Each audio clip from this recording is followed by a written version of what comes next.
bien salut à tous, aujourd'hui je souhaiterais vous parler d'une tribu africaine mais connue par de nombreuses personnes. Il s'agit des Boshiman ou encore Bushmen en anglais. Des individus qui forment une population d'autochtones d'Afrique australe. Donc c'est tout simplement une tribu africaine communément connue sous le nom de San pour ceux qui connaissent. Ils existent depuis 45 000 ans, donc ce qui est bien sûr peu face à la naissance de l'humanité. Seulement aujourd'hui 100 000 individus existent, étant donné que les autres se sont sédentarisés.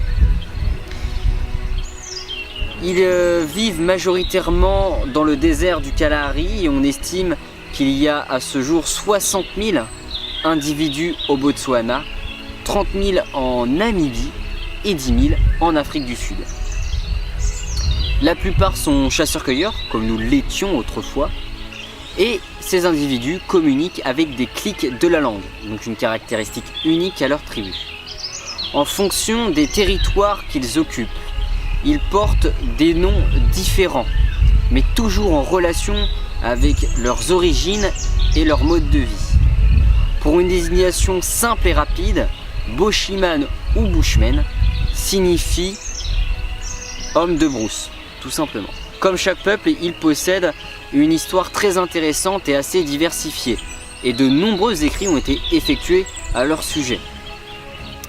Ce qu'il faut savoir, c'est qu'ils ont été chassés par d'autres tribus durant leur évolution, et de nombreux d'entre eux ont connu la misère et la souffrance pour la satisfaction du profit des plus riches de l'époque.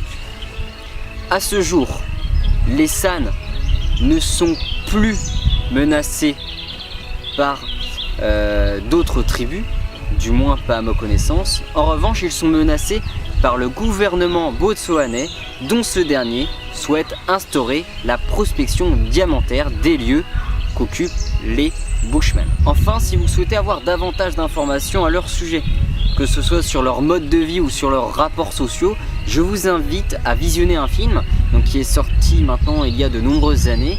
Il s'agit des dieux sont tombés sur la tête, donc une œuvre assez intéressante qui met en relief leurs rapports sociaux entre eux, en les comparant également avec l'homme moderne, l'homme qui s'est sédentarisé, c'est-à-dire les personnes qui vivent avec la technologie, les personnes qui vivent dans des sociétés un peu comme vous d'ailleurs.